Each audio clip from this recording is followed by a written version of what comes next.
Hello friends, स्वागत है आप सभी लोगों का हाईवे क्लासेस पर। आज हम लोग डिस्कस कर रहे हैं पार्ट 16 फिजिक्स न्यूमेरिकल से। और ये प्रकाश का अपवर्तन है। इससे पहले हम लोगों ने प्रकाश का परावर्तन डिस्कस किया था। वहां पर हमने पार्ट्स 4 डिस्कस किए। बहुत ही इंपॉर्टेंट लेक्चर था, वहां से आप जरूर देखना। प्रकाश का अपवर्तन यहाँ पर जो मोस्ट इंपॉर्टेंट थ्योरी है वो आपको सिखाई जाएगी और विद न्यूमेरिकल के। ठीक है, तो हम लोग स्टार्ट करते हैं आज का लेक्चर।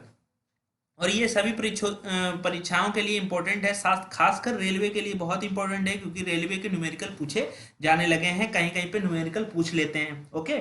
और बाकी जितने भी एग्जाम्स हैं जिनमें फिजिक्स का वेटेज रहता है, तो ये उन सभी एग्जाम्स के लिए इंपॉर्टेंट रहेगा। साथ ही एक लेक्चर आप हमारा और देखा करें, 11 बजे जो मैथ का आता है जिसमें नाम लिखा हुआ है सुपर टेट। जिन लोगों की मैथ अच्छी नहीं है वो जरूर देख लें, ठीक है। बाकी जिनकी अच्छी हो चुकी है वो चाहे ना देखें, कोई टेंशन नहीं। लेकिन जिनकी अच्छी नहीं है उनको एक एक चीज डिस्कस करने हैं, तो वो जरूर देख लें 11 बजे वाला लेक्चर। ओके, चलिए स्टार्ट करते हैं अपना आज का लेक्चर। देख लेते हैं भाई, प्रकाश के अपवर्तन से क्या समझते हैं। ठीक है, तो प्रकाश के अपवर्तन से समझिए क्या है। देखो, प्रकाश का अपवर्तन क्या होता है। हमने आपको प्रकाश का परावर्तन सिखाया। उसमें क्या था, जब किरण एक माध्यम जिस माध्यम से आए और उसी माध्यम में वापस हो जाए, यही प्रकाश का परावर्तन था। लेकिन अब हम लोग डिस्कस कर रहे हैं अपवर्तन। इसमें क्या होता है, जब जैसे दो माध्यम होते हैं, इसमें पहले तो दो माध्यम की जरूरत पड़ेगी। अपवर्तन के लिए कितने माध्यम होने चाहिए, दो माध्यम होने चाहिए, ये चीज आप समझ गए। और एक माध्यम होता है जैसे संघन, डेंसर जिसको बोलते हैं, और एक होता है विरल जिसको हम लोग वायु बोलते हैं या वायु बोलते हैं। ठीक है, तो देखो, संघन और एक विरल दो माध्यम होते हैं, यानी कि दो माध्यम होने चाहिए अपवर्तन के लिए। तो इस वाले केस में जो ये केस है, पहले प्रकाश का अपवर्तन जो हम आपको बता रहे हैं, इस केस में जो ऊपर है वो हमने ले लिया है विरल माध्यम। क्या ले लिया है, विरल माध्यम। विरल मीन्स होता है वायु, ठीक है। और नीचे जो लिया हुआ है वो सघन है। सघन मीन्स मतलब हो जाएगा कांच या कोई ठोस ऐसी चीज, ठीक है, जो सघन होती है, डेंसर जिसको, जिसमें घनत्व तो ज्यादा होता है, ऐसी चीजों को हम लोग सघन बोलते हैं। ठीक है, ऊपर वाले केस में हमने वायु ली है। तो यहाँ पर दो केसेस हम आपको बताएंगे प्रकाश के अपवर्तन से। दोनों क्वेश्चन आपसे पूछे जा सकते हैं। देखो, ये माध्यम हो, ये बीच में एक छड़ हो गई, ठीक है, और ये प्रकाश की किरण आपतित हुई, दिख रही होगी। ये आपतित किरण हुई, प्रकाश की किरण, जैसे ये एरो बना हुआ है, प्रकाश की किरण आपतित हुई। जब ये इस पर टकराई, तो देखो, ये जब ये सघन माध्यम में टकराई, तो सघन माध्यम में टकराई, और ये जिसको हम लोग नॉर्मल बोलते हैं इंग्लिश में, और हिंदी में जिसको अभिलंब बोलते हैं, ठीक है। तो ये एक अभिलंब था और ये अभिलंब की ओर झुक गई। ठीक है, बस यही प्रकाश का परावर्तन है, यानी कि एक माध्यम से किरण आए और दूसरे माध्यम में आर पार हो जाए। ठीक है, यही प्रकाश का अपवर्तन है। ये बिल्कुल डायरेक्ट मतलब लैंग्वेज में बता रहे हैं, किताबी भाषा नहीं बता रहे हैं। ठीक है, बाकी जो इन्होंने लिखा वो समझिए कि किसी एक समांग माध्यम में प्रकाश की किरणें सीधा रेखा में चलती हैं, परंतु जब प्रकाश की किरणें एक पारदर्शी माध्यम से दूसरे पारदर्शी माध्यम में जाती हैं, जैसे आपने देखा होगा कांच है, जो प्रकाश की किरण आती है कांच में टकराती है और बाहर चली जाती है। जैसे आपने देखा होगा टॉर्च में शीशा लगा होता है, उसके द्वारा बाहर जाती हैं, तो वो प्रकाश का अपवर्तन हो रहा है, परावर्तन नहीं हो रहा, वहां पर अपवर्तन हो रहा है। ठीक है, पारदर्शी माध्यम से दूसरे पारदर्शी माध्यम में जाती हैं, तो वो अपने प्रारंभिक मार्ग से विचलित हो जाती हैं। देखो, प्रारंभिक मार्ग से विचलित होकर किसी अन्य दिशा में एक सीधी रेखा में चलने लगती हैं। प्रकाश किरण के एक माध्यम से दूसरे माध्यम में जाने पर अपने मार्ग से विचलित होने को प्रकाश का अपवर्तन कहते हैं। ठीक है, सिंपल सी लैंग्वेज कि प्रकाश की किरण को एक माध्यम से दूसरे माध्यम में जाने पर, अपने मार्ग से विचलित होने पर, इसी घटना को हम लोग प्रकाश का अपवर्तन कहते हैं। एक चीज आपको जो ध्यान रखनी है यहाँ पर,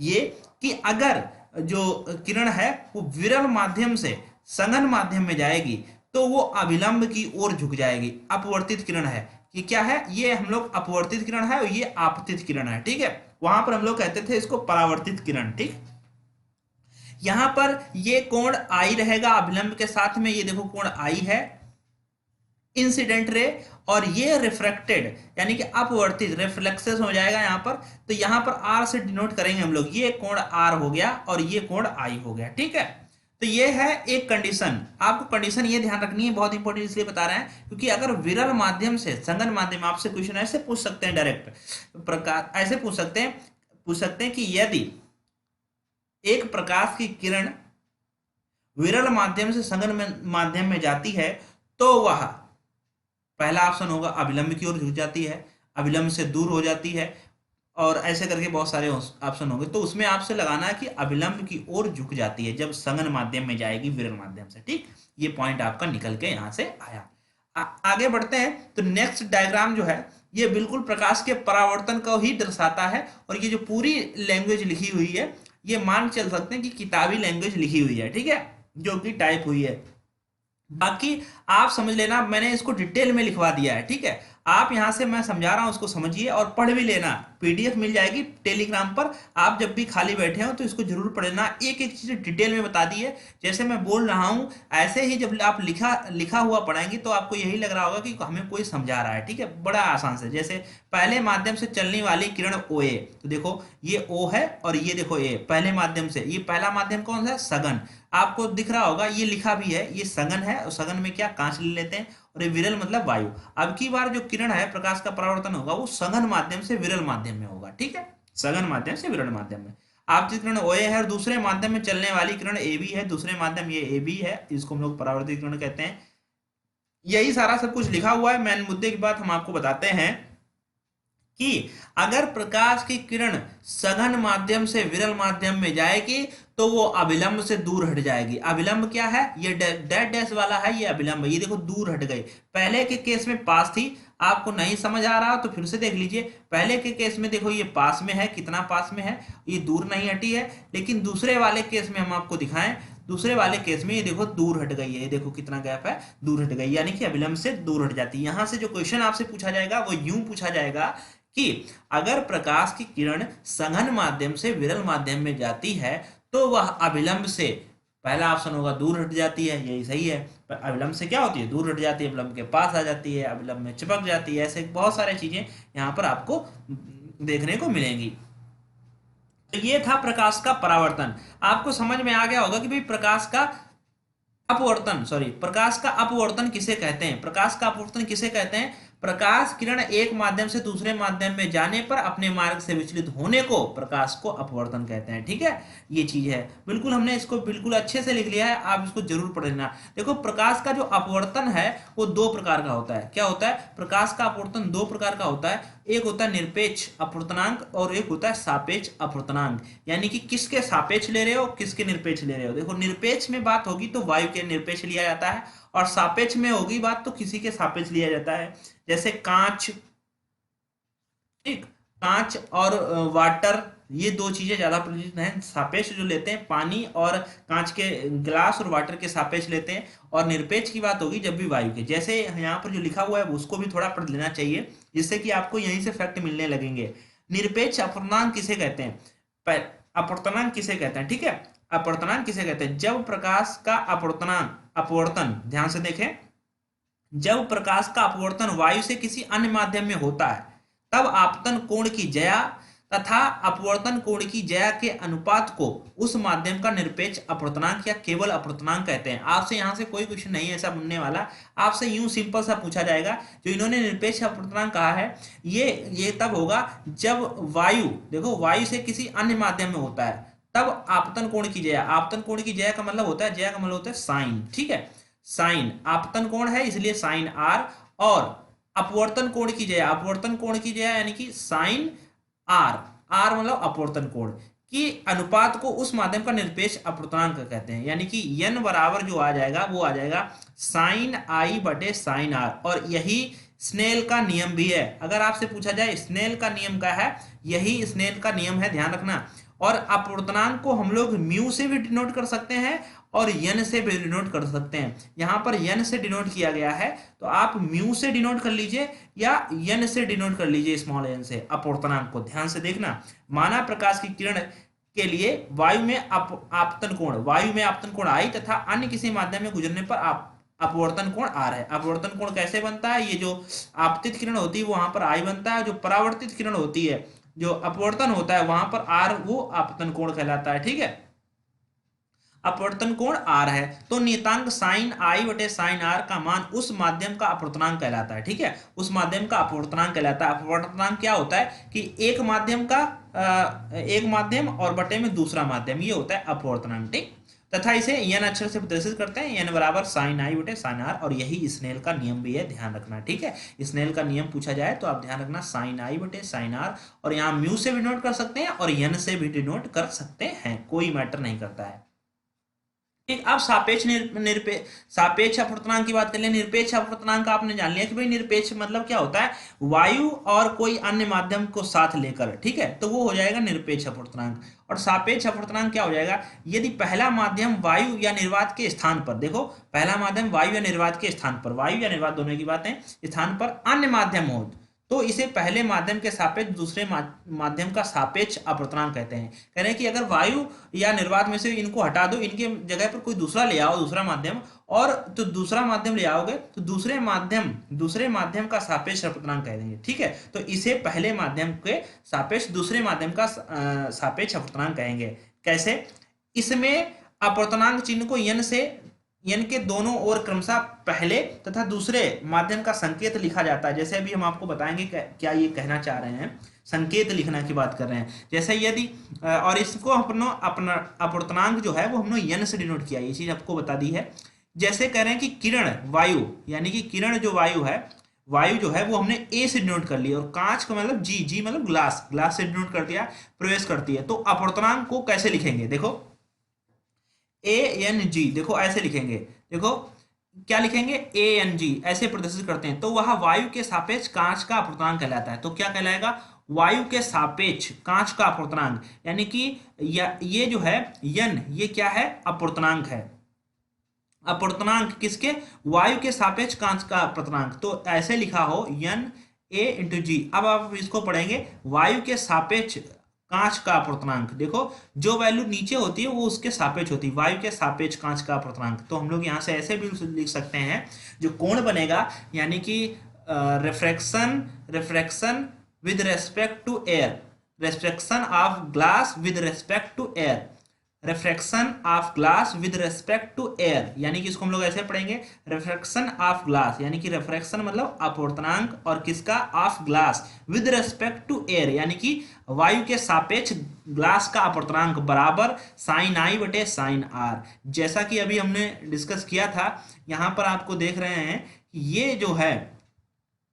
ये जो है नीचे कांच है और ऊपर वायु है, यानी कि अब यहाँ पर है वायु के सापेक्ष कांच का अपवर्तनांक। तो यहाँ पर दो कोण बने, एक आई कोण बना, एक आर कोण बना, इनका जो अनुपात है वही यहाँ पर लिखा गया है, वही यहाँ पर दर्शाया गया है। ठीक है, इसी प्रकार यदि किरण वायु से जल के माध्यम में प्रवेश करती है, देखो किससे, वायु से जल के माध्यम में प्रवेश करती है, तो वायु के सापेक्ष जल का अपवर्तनांक, देखो वायु के, इसको हमने लिखने का तरीका समझाने के लिए इतना डिटेल में लिखा गया है। यकीन मानिए अगर आप इस तरीके से पढ़ते हैं तो मुझे नहीं लगता है कि आपको एग्जाम फंसा पाएगा, क्योंकि एग्जाम फिर ऐसे नहीं फंसा पाएगा, विधिवत पढ़ा जा रहा है।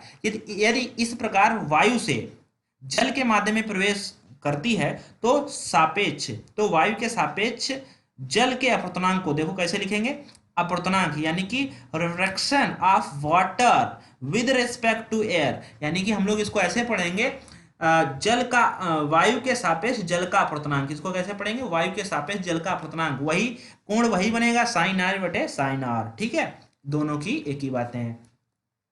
जो ये थ्योरी है बहुत इंपॉर्टेंट, वो हम आपको समझाने की कोशिश कर रहे हैं।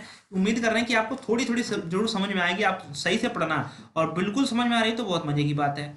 यदि प्रकाश किरण एक माध्यम से दूसरे माध्यम में जाते समय दोनों माध्यमों की सीमा पृष्ठ पर लंबवत गिरती है, ध्यान से देखें बहुत इंपॉर्टेंट क्वेश्चन है, अर्थात आपतन कोण I बराबर 0 हो जाए, तब वह दूसरे माध्यम में जाने पर प्रारंभिक मार्ग से बिना विचलित हुए सीधी निकल जाती है, अर्थात अपवर्तन कोण R बराबर 0। इस स्थिति में स्नेल के नियम के अनुसार n बराबर साइन, देखो ये स्नेल का नियम आ गया, स्नेल का नियम क्या है, n बराबर साइन आई बटे साइन आर। तो ये चीज इन्होंने क्या कही वो हम आपको बताते हैं। जैसे ये एक माध्यम है, ठीक है, नीचे हम लोग मान लेते हैं संघन माध्यम या कांच नीचे मान लेते हैं, ऊपर वायु माध्यम विरल माध्यम, कह रहे हैं ये एक अविलंब होता है, ये क्या होता है, अविलंब होता है। तो ये कह रहा है कि यदि प्रकाश की किरण एक माध्यम से दूसरे माध्यम जाते समय दोनों माध्यमों के सीमा पृष्ठ पर लंबवत गिरती है, यानी कि जो किरण गिरे तो वो इसके ऐसे मध्यवत गिरे, ऐसे बिल्कुल ऐसे गिरे, तो वो कह रहा है कि बिना विचलित हुए वो सीधे निकल जाएगी। अब विचलित नहीं होगी, सीधे निकल जाएगी। इस प्रकार जो कोण आई है वो कोण आई बराबर जीरो हो जाएगा। भाई कोण आई बना नहीं, इसलिए कोण आर बराबर भी जीरो आ जाएगा। और फिर आपसे पूछा जाता है कि अगर आपतित किरण, यानी कि अगर आपतित किरण का मान जो है लंबवत है, लंबवत का मतलब 90 डिग्री पर है, तो क्या अपवर्तन होगा? तो अपवर्तन नहीं होगा। अपवर्तन नहीं होगा का मतलब क्या? आर का मान जीरो हो गया, इसका मतलब अपवर्तन फिर नहीं होगा। ठीक है, ये चीज ध्यान रखना। स्नेल नियम के अनुसार प्रूफ भी इन्होंने किया है कि लंबवत आपतन के लिए आर बराबर जीरो, अतः साइन जीरो बराबर जीरो होगा। ठीक है, यन बराबर साइन आर, ये इन्होंने यहां पर वैल्यू रख दी है। यन है उसको ऐसे रहने दो, ये साइन आर है, इसकी गुणा हो गई, और साइन आई बराबर जीरो हो गया। ठीक है, क्योंकि कोण बना नहीं इसलिए, और यन भी इधर बटे में जीरो चला गया, साइन आर बराबर जीरो, तो आर बराबर यहां से जीरो निकल गया। ये प्रूव हुआ है, यहां से कोई क्वेश्चन तुमसे पूछने वाला ऐसा नहीं है। बस आपसे ये क्वेश्चन पूछा जाएगा, ध्यान रखना कि अगर आपतित किरण, ठीक है, आपतित किरण क्या हो जाए, आपतित किरण लंबवत है तो अपवर्तन होगा कि नहीं होगा? तो ध्यान रखना नहीं होगा। ठीक है, आगे बढ़ते हैं। प्रकाश किरणों की उत्क्रमणीयता से आप क्या समझते हैं, विस्तार पूर्वक वर्णन कीजिए। तो ध्यान से समझना, यहाँ पर चीजों को थोड़ा सा, शुरुआत में ये चीजें हैं, फिर हम लोग थ्योरेटिकल भी आ जाएंगे। जो है अब आप देख रहे होंगे कि एक क्वेश्चन आता है रेत में, यानी कि रेगिस्तान में मरीचिका का बनना, किसका उदाहरण है? बाल्टी जो है, इसमें बाल्टी में हम पेंसिल डालते हैं लेकिन ये झुकी हुई प्रतीत होती है, ऐसा क्यों है? आप ये एक्सपेरिमेंट घर पे भी कर सकते हैं कि ये ऐसे एक ग्लास, ऐसे एक बाल्टी लेना और इसमें एक ग्लास रख देना और ये पानी से भर देना ऊपर तक, और इसमें आप सिक्का डालने का कोशिश करना ग्लास में, तो ये ग्लास में सिक्का नहीं जाएगा, इधर उधर जाएगा। इसका क्या कारण है? ये सारी चीजों का, और पेंसिल का, जब हम लोग ग्लास में पेंसिल डाल देते हैं तो उसका झुका हुआ प्रतीत होना, तो ये क्या कारण है? मछली अपनी वास्तविक गहराई का पता ना लग पाना, इसका क्या कारण है? जैसे मछली है यहाँ पर लेकिन लग रहा है यहाँ पर, ऐसा क्या सिस्टम है? तो ये सारी चीजें इसी चैप्टर से निकलने वाली है, बहुत इंपॉर्टेंट है, थ्योरी के जरिए ही निकलेंगी। ठीक है, देखो प्रकाश की किरणों की उत्क्रमणीयता क्या है। माना कि वायु में चलने वाली प्रकाश की किरण ओए, एक डायग्राम है आगे आपको हम दिखाएंगे, ओए एक कांच के गुटके पी क्यू आर एस पर गिरती हैं। ठीक है, कह रहे हैं, ये डायग्राम है, देखो ये डायग्राम है। उन्होंने कहा कि एक प्रकाश की किरण ओए, ये देखो एक कांच के टुकड़े पी क्यू आर एस पर गिरती हैं। तो जब ये गिरती है तो ये क्या है? ये देखो ऊपर माध्यम जो है विरल है और नीचे जो माध्यम है वो कांच है। अब आप बताइए, जब विरल से कांच में आएंगे तो अभिलंब की ओर झुक जाती है, तो देखो ये अभिलंब की ओर झुक जाती है, यहाँ पर साइन आर है और ये साइन आई है और ये साइन आर है। ठीक है, ऐसा इन्होंने बताया। ठीक, ऐसा ये बता रहे हैं यहाँ पर। यह किरण PQ पर परिवर्तित होकर कांच की दिशा AB में चलती है। ठीक है, हमने देख लिया। इस प्रकार वायु में आपतित किरण OA तथा कांच में अपवर्तित किरण AB है। यदि वायु में आपतन कोण I तथा कांच में अपवर्तन कोण R है, वायु के सापेक्ष कांच का अपवर्तनांक, ये हमने बिल्कुल देख लिया है। अब हमने देखा था कि वायु से कांच में परिवर्तित हुई है, तो हम लोग यहाँ पर बोल रहे हैं वायु में आपतन कोण I है तथा कांच में अपवर्तन कोण R है, वो तो बना ही है। तो वायु के सापेक्ष कांच का अपवर्तनांक, तो इसको हम लोग लिखेंगे कैसे? ये देखो लिखा हुआ है वायु के सापेक्ष। अगर आपको हिंदी में पढ़ना है तो यहाँ पर ए से डिनोट करना, ए पहले लेना, ए मतलब वायु, एयर। ठीक है, वायु के सापेक्ष कांच का अपवर्तनांक, जी मतलब कांच का अपवर्तनांक, और वो कैसे? साइन आई बटे साइन आर रहेगा। और सेम इसी प्रकार इसके भीतर, यदि कांच के भीतर प्रकाश की किरण BA दिशा में चलती है, कह रहे हैं इसको अगर हम वापस कर दें, देखो कैसे, अगर ये यहाँ पर कोई दर्पण लगा दें या ऐसा कुछ कर लें तो ये वापस चली जाएगी। जैसे ये देखो, अगर ये वापस चली जाएगी तो ऐसे करके पीछे वापस जाएगी ये चीजें। ठीक है, जैसे यहाँ पर हमने एक दर्पण लगा दिया, जैसे ऊपर से नीचे आई है, अब हमने सघन माध्यम से विरल माध्यम में भेज रहे हैं। जब आप सघन माध्यम से विरल माध्यम में भेजोगे, वही वो बता रहा है कि अगर वापस करते हैं, यदि इसके विपरीत, यदि कांच के भीतर प्रकाश की किरण BA दिशा में चले, तब वह तल पर PQ आवर्तित होकर AO दिशा में आएगी।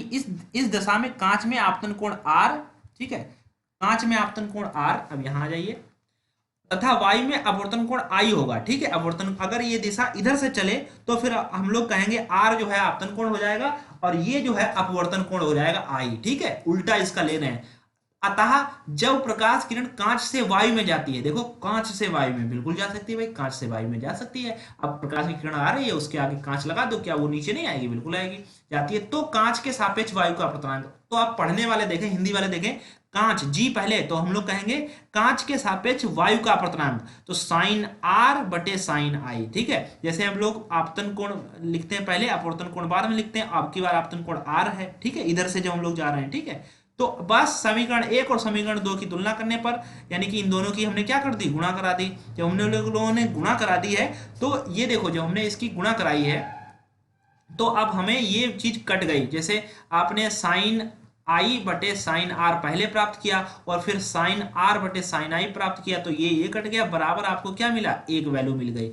और ये जो लिखा हुआ है, ये चीज आपको पढ़नी है कि ये उसका अपोजिट होता है। इसको हम लोग पढ़ेंगे वायु के सापेक्ष कांच का अपर्तनांक, फिर पढ़ेंगे कांच के सापेक्ष वायु का अपर्तनांक की अगर आप गुणा करोगे तो वैल्यू एक प्राप्त होगी। ऐसे ही बहुत माध्यम लिए जा सकते हैं, उन सबकी गुणा करोगे तो आपको वैल्यू एक प्राप्त होती रहेगी। यहीं पर इन्होंने ऐसे समझाया, पूरा विधिवत लिखा गया है। यदि माध्यम एक के सापेक्ष माध्यम दो का अपर्तनांक, इसको हम लोग ऐसे पढ़ सकते हैं, माध्यम एक के सापेक्ष माध्यम दो का अपर्तनांक, और यहाँ पर हम लोग इसको ऐसे पढ़ सकते हैं, माध्यम दो का सापेक्ष माध्यम एक का अपर्तनांक।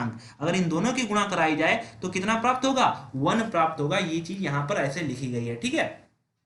इसको हम लोग ऐसे भी लिख सकते हैं भाई, जैसे हम लोग लिखा a गुणे बी बराबर 1 है, तो हम लोग ऐसे भी लिख सकते हैं a बराबर 1 बटे बी। वही चीज यहां पर इन्होंने लिख ली है कि माध्यम एक के सापेक्ष माध्यम दो का अपर्तनांक बराबर जो होगा बटे में माध्यम दो के सापेक्ष माध्यम एक का अपर्तनांक होगा, या यूं कह लीजिए इन दोनों की गुणा एक होगी। इसी प्रकार ये तीन समांतर माध्यम 1 2 3 ले ली जाए और इनकी गुणा कराई जाए तो भी एक प्राप्त होगा। जैसे यहाँ पर लिखा हुआ है माध्यम एक के सापेक्ष माध्यम दो का अपर्तनांक, माध्यम दो के सापेक्ष माध्यम तीन का अपर्तनांक, और माध्यम तीन के सापेक्ष माध्यम एक का अपर्तनांक बराबर कितना रहेगा, एक रहेगा, ठीक है। और यही चीज इन्होंने माध्यम एक में वायु लिया है, माध्यम दो में जल लिया है, माध्यम तीन में कांच लिया है। और तब इस प्रकार जो इन्होंने लिखा हुआ है, एक लिखा हुआ है, इसको ऐसे लिखा हुआ है, समझ में आ रहा है। जैसे इसको हम लोग ऐसे पढ़ सकते हैं, वायु के सापेक्ष W मतलब वाटर, जल, यानी कि वायु के सापेक्ष जल का अपर्तनांक, फिर जल के सापेक्ष कांच का अपर्तनांक, फिर कांच के सापेक्ष वायु का अपर्तनांक, इन सबकी गुणा करोगे तो आपको एक मिल जाएगा, ठीक है। और यहीं से इन्होंने जल के सापेक्ष कांच का अपर्तनांक, यहाँ क्या, जल के सापेक्ष कांच का अपर्तनांक बराबर एक, और इन दोनों की वैल्यू बटे में ले आए, और इन दोनों की वैल्यू बटे में ले आए, एक को यहीं पे रहने दिया, एक ऊपर चला गया। कैसे, A इंटू डब्ल्यू, यानी कि वायु के सापेक्ष जल का अपर्तनांक को यहीं पे रहने दिया। अब इसको हम लोग ऐसे भी तो लिख सकते हैं, इसको हम लोग जी को देखो ऐसे भी लिख सकते हैं, ये देखो, यानी कि जो ग्लास के सापेक्ष वायु का अपर्तनांक है, इसको हम लोग ऐसे भी लिख सकते हैं, वायु के सापेक्ष ग्लास का अपर्तनांक बराबर एक बटे दो। तो यही चीज यहाँ पर लिखी गई, ये वैल्यू ऊपर चली गई, इसीलिए यहाँ पर ये फार्मूले में काम आ सकता है। बस यहाँ से आपको ज्यादा टेंशन लेने का नहीं, ठीक है। वहां पर न्यूमेरिकल में भी आएगा ये चीज, वहां पर काम आएगी। थोड़ी थोड़ी समझ लेना चीजों को। ये चीज यहाँ से हमने ये बताई है कि पीछे जो हमने थोड़ी ये बताई है, इन शॉर्ट में समझ लीजिए कि अगर आपने माध्यम दो लिए हैं तो माध्यम एक का अपर्तनांक होगा वो एक बटे माध्यम दो का अपर्तनांक हो जाएगा, ठीक है, ऐसे करके। यानी कि दोनों माध्यम अगर वापस जा रहे हैं तो वो चीज आपने समझी। ऐसे ही तीन माध्यम होंगे तो गुणा उनका जो होगा वो एक आ जाएगा। ओके, चलिए नेक्स्ट क्वेश्चन है कि क्रांतिक कोण और पूर्ण आंतरिक परावर्तन से आप क्या समझते हैं। तो यहां से भी क्वेश्चन उठते हैं, पूर्ण आंतरिक परावर्तन से बहुत सारे क्वेश्चन उठते हैं, उनके एग्जाम्पल भी पूछे जाते हैं आपसे कि इनमें कौन सा एग्जाम्पल है। तो पहले क्रांतिक कोण समझ लीजिए क्या होता है। जब कोई प्रकाश की किरण ओए, ध्यान से देखें, ये है ऊपर ओए, सघन माध्यम से विरल माध्यम, जैसे कांच से वायु में जाती है, ठीक है, सघन माध्यम कांच को लेकर चल रहे हैं, तो ये ऊपर सघन माध्यम है, ये प्रकाश की किरण ओए है, ये सघन माध्यम से किसकी तरफ, विरल की तरफ आ रही है। तो हमने आपको ये बताया कि जब कोई किरण जो है सघन माध्यम से विरल माध्यम में आएगी तो वो अभिलंब से दूर हट जाएगी। तो देखो ये अभिलंब से दूर हट गई है, कैसे हो रही है, अभिलंब की दूर हट गई, और ये जो कोण है ये आई आपतन कोण है, हट जाती है। इसका एक छोटा भाग AC परावर्तित हो जाता है। ये छोटा भाग, एक बड़ा छोटा सा भाग, इधर उधर किरणें होती है, प्रकाश की किरणें इधर उधर भी जा सकती हैं। अधिकांश भाग AB परावर्तित होता है, ठीक है, अधिकांश भाग तो यही रहता है, ठीक है। फिर कह रहे हैं अपवर्तित किरण AB अविलंब से दूर हटती है, वो तो हटेगी। इस स्थिति में अपवर्तन कोण R, यानी कि जो ये अपवर्तन कोण है R और ये है आपतन कोण, और अपवर्तन कोण R आपतन कोण I से बड़ा होता है। इस स्थिति में क्या होता है, जो आपतन कोण है अपवर्तन जो कोण है, अपवर्तन कोण को हम लोग आर से डिनोट करेंगे। अपवर्तन कोण ये वाला रिफ्लेक्टेड एंगल, आपतन कोण आई से बड़ा होगा, यानी कि ये जो छोटा सा कोण है ये कोण बड़ा होगा, जाहिर सी बात है। और ये स्थिति ध्यान से समझना, इसको इन शॉर्ट में भी हम लोग बताएंगे, भी डायग्राम से हमने दिखाया है आपको। ये देखो धीरे धीरे ये वाला आई, जैसे इस किरण को हमने थोड़ा सा नीचे बढ़ाया तो ये थोड़ा सा ऊपर बढ़ जाएगा। जब ये थोड़ा सा बढ़ने का मतलब है जब ये 90 डिग्री पर आ जाएगा, बस यही आपतन कोण है, और यही सॉरी क्रांतिक कोण है, और इसको हम लोग सी से डिनोट करते हैं। यही चीज आगे लिखी हुई है, देखो। तो अपवर्तन कोण बढ़ता जाता है, ध्यान से देखें, कुछ पीछे छूटा हुआ है। अपवर्तन कोण आर से आई से बड़ा होता है यदि आपतन कोण का मान धीरे धीरे बढ़ाते जाएं। आपतन कोण कौन सा है, यहाँ पर ये चीज समझो। आपतन कोण ये है, आपतन कोण आई, इसका मान धीरे धीरे बढ़ाता जाए। इसका मान कैसे बढ़ाओगे, जब इस किरण को थोड़ा सा नीचे लाओगे। अगर इस किरण को थोड़ा सा नीचे लाओगे ये ऊपर जाएगी, तो ये धीरे धीरे देखो, यदि आपतन कोण का मान धीरे धीरे बढ़ाते जाएं तो अपवर्तन कोण भी बढ़ता जाता है। बिल्कुल बात सही है। और एक विशेष आपतन कोण के लिए अपवर्तन कोण 90 डिग्री हो जाता है। कितना हो जाता है, 90 डिग्री पर हो जाता है। इस आपतन कोण को क्रांतिक कोण कहते हैं तथा इसे सी से प्रदर्शित करते हैं। अतः क्रांतिक कोण सी सघन माध्यम में बना वह आपतन कोण है जिसके लिए विरल माध्यम में अपवर्तन कोण 90 डिग्री होता है। बड़ा आसान लैंग्वेज है। अगर आपसे क्रांतिक कोण की डिफिनेशन पूछी जाए तो ऐसे, क्रांतिक कोण सघन माध्यम में बना, सघन माध्यम भाई, सघन माध्यम से किरण आई है, तो सघन माध्यम में बना वह आपतन कोण है। आपतन कोण है, आपतन कोण जैसे समझते हैं, ये जो आई आपतन कोण है जिसके लिए विरल माध्यम में अपवर्तन कोण 90 डिग्री होता है। विरल माध्यम ये है और इसके यहाँ पर जो कोण है वो 90 डिग्री होता है। यहाँ पर ये चीज समझ लीजिए, ये देखो ये 90 डिग्री है। यूं कह सकते हैं कि क्रांतिक कोण सघन माध्यम में बना वह आपतन कोण है जिसके लिए विरल माध्यम में अपवर्तन कोण का मान 90 डिग्री होता है। बड़ा सिंपल सी बात है, आगे बढ़ते हैं, चीजों को समझते हैं। और देखो फिर पूर्ण आंतरिक परावर्तन है। ये देखो, जब कोई प्रकाश किरण किसी सघन माध्यम से विरल माध्यम में जाती है और आपतन कोण का मान क्रांतिक कोण से अधिक हो जाता है, यानी कि जो आपतन कोण का मान जो है ये क्रांतिक कोण से अधिक हो जाता है। वैसे तो क्रांतिक कोण ज्यादा होता है, ठीक है। देखो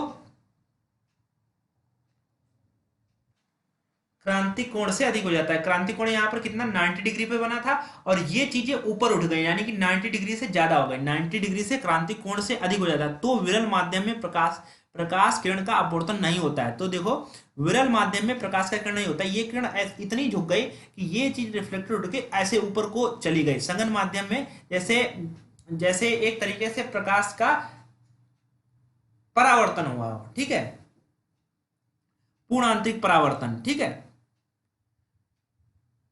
ध्यान से समझना। तो विरल माध्यम में प्रकाश किरण का अपवर्तन नहीं होता है बल्कि संपूर्ण प्रकाश परावर्तित होकर सघन माध्यम में ही वापस लौट जाता है। जैसे यहां से आया और सघन माध्यम में ही लौट गया। जब ये क्रांतिक कोण का मान ज्यादा हो जाएगा, क्रांतिक कोण का मान ज्यादा हो जाएगा, 90 से ज्यादा हो जाएगा, ठीक है। इस प्रकार परावर्तन को पूर्ण आंतरिक परावर्तन कहते हैं क्योंकि इसमें प्रकाश का अपवर्तन बिल्कुल नहीं होता है तथा संपूर्ण प्रकाश परावर्तित हो जाता है। पूर्ण आंतरिक परावर्तन के लिए निम्नलिखित दो नियम है। प्रकाश का गमन सघन माध्यम से विरल माध्यम में होना चाहिए। बिल्कुल सही बात है भाई, ये सघन माध्यम है और सघन माध्यम से विरल माध्यम में कर रहे हैं, ठीक है। और सघन माध्यम से आपतन कोण का मान, आपतन कोण ये आई का मान विरल माध्यम के सापेक्ष सघन माध्यम के क्रांतिक कोण से अधिक होना चाहिए। तो ध्यान से समझना, सघन माध्यम में आपतन कोण का मान यानी कि ये आई का मान जो है विरल माध्यम, ये नीचे वाला माध्यम, विरल माध्यम के सापेक्ष सघन माध्यम के क्रांतिक कोण से अधिक होना चाहिए। जो क्रांतिक कोण है 90 डिग्री, इससे अधिक होना चाहिए, ठीक। अब देखिए यहाँ पर हमने आपको पूर्ण आंतरिक परावर्तन के जो दैनिक जीवन में अनुप्रयोग है वो हम आपको यहाँ पर समझाने की कोशिश करते हैं। आपसे सिंपल यूं पूछा जाएगा कि जल में परख नली का चमकीला दिखना, ये किसका उदाहरण है? तो ये भी पूर्ण आंतरिक परावर्तन का उदाहरण है कि जल में परख नली का चमकीला दिखना। जैसे यदि एक परख नली में, यहां से हम आपको ये बता देते सीधे, आप इसको थोड़ा सा पढ़ लेना इन पीडीएफ में, हम आपको पीडीएफ प्रोवाइड करा देंगे, ठीक है, यहाँ पर आप पढ़ लेना। जल में परख नली का चमकीला दिखना, क्योंकि हमारा टारगेट है न्यूमेरिकल पर। थ्योरी आप यहां से थोड़ी सी पढ़ लेना, क्योंकि यहां से मेरा कोई क्वेश्चन नहीं बनने वाला है। बस सीधे से यहां से ये पूछा जाएगा कि जल में परख नली का चमकीला दिखना किसका उदाहरण है? पूर्ण आंतरिक परावर्तन का उदाहरण है। ठीक, फिर आता है कांच में पड़ी दरारों का चमकना। कांच में पड़ी दरारों का चमकना किसका उदाहरण है? तो ये भी आपका पूर्ण आंतरिक परावर्तन का उदाहरण है। जैसे जब खिड़की में लगा कांच चटक जाता है तो उसमें दरारें पड़ जाती हैं। आपने देखा होगा, हमारी क्लास में पड़ गई है, जिनमें वायु की पतली परत आ जाती है। ये दरारें देखने पर चमकती दिखाई देती हैं। आपने देखा होगा क्लास में, या तो तोड़ के देखना थोड़ा सा, जब उसमें दरार ऐसी पड़ती तो फिर चमकीली दिखाई देती है, बिल्कुल ऐसे एकदम लगता है चमकीला हुआ, है ना, चमकी दिखाई देती है। इसका कारण यह है कि दरारों पर पड़ने वाला टेढ़ा प्रकाश वायु के परत में नहीं जाता, बल्कि कांच वायु के सीमा पृष्ठ से पूर्ण परावर्तित होकर आंख में पहुंच जाती है। इस प्रकार यदि कांच अथवा जल के भीतर वायु का बुलबुला हो तो वह भी बहुत चमकीला दिखाई देता है। बिल्कुल राइट बात है। तो ये चीज आप ध्यान रखना है, ये पूर्ण आंतरिक परावर्तन का उदाहरण है। ठीक है, पूर्ण आंतरिक परावर्तन में हमारे साथ धोखा होता है। ठीक है, जैसी चीजें होती नहीं लेकिन ऐसा लगता है। ठीक, जहां कहीं भी धोखा हो समझ लेना पूर्ण आंतरिक परावर्तन है। जैसे कालिख पुते गोले का जल में चमकना। कालिख पुते गोले का जल में चमकना, जैसे यदि एक धातु के गोले पर सूखी कालिख पोत कर जल से भरे बीकर में रखे तो गोले तल चांदी की तरह चमकने लगता है। इसका कारण यह है कि कालिख के कारण गोले का तल जल के संपर्क में नहीं आता, बल्कि दोनों के बीच वायु की परत रह जाती है। अतः जल वायु के सीमा पृष्ठ पर प्रकाश का पूर्ण परावर्तन होता है, जिसे गोले का तल चमकने दिखाई देता है। और एक और बहुत इंपॉर्टेंट, मोस्ट इंपॉर्टेंट है हीरे की चमक। पूर्ण आंतरिक परावर्तन का उदाहरण है हीरे से वायु में आने वाली किरणें। हीरे से वायु में आने वाली किरणें के लिए क्रांति कोण बहुत कम, केवल 24 डिग्री होता है। अतः जब बाहर का प्रकाश किसी तरह से हुए हीरे में प्रवेश करता है तो वह उसके भीतर विभिन्न तलों पर बार बार पूर्ण परावर्तित हो रहता है। जब किसी तल पर आपतन कोण 24 डिग्री से कम हो जाए तब ही प्रकाश हीरे में आ जाता है। इस प्रकार हीरे सभी दिशाओं में प्रवेश करने वाले प्रकाश केवल कुछ ही दिशाओं में हीरे से बाहर निकलता है। अतः इन दिशाओं में दिखने पर हीरा अत्यंत चमकदार दिखाई देता है। तो पूर्ण आंतरिक परावर्तन के कारण ही हीरा चमकता है। आपसे सिंपल से पूछा जाता है कि हीरा क्यों चमकता है, तो आपको जवाब देना है कि पूर्ण आंतरिक परावर्तन के कारण हीरा चमकता है। बस इतनी सी बात आपको ध्यान रखनी है और कुछ नहीं। रेगिस्तान में मरीचिका, देखो यहाँ पर हमने डिटेल में बता दिया है कि मरीचिका क्यों ऐसा होता है। ठीक है, पढ़ लेना। जब सूर्य गर्मी से रेगिस्तान के रेत, बहुत अच्छे से हमने यहाँ पर डिटेल में लिख लिया है। आपको यूं पढ़ना है कि रेगिस्तान मरीचिका, आपसे यूं पूछा जाएगा कि रेगिस्तान में मरीचिका जो बनती है उसका कारण क्या है, तो आपको ध्यान रखना है पूर्ण आंतरिक परावर्तन उसका कारण है। क्या कारण है? पूर्ण आंतरिक परावर्तन ही उसका कारण है रेगिस्तान में मरीचिका का बनना। ओके, चलिए हम लोग इसमें इतना रखते हैं, बाकी आप पढ़ लेना। बाकी चीजों को बस न्यूमेरिकल को टारगेट करते हुए जहां जहां से फार्मूले निकल रहे हैं वहां से बता रहे हैं, वो बिल्कुल हमने थ्योरी भी आपको प्रोवाइड कराने की कोशिश की है। तो इसका पीडीएफ के लिए आप टेलीग्राम चैनल जरूर ज्वाइन करें। उसके लिए आप हाईवे क्लासेस सर्च कर लें। ठीक है, क्या सर्च कर लें? Highway classes.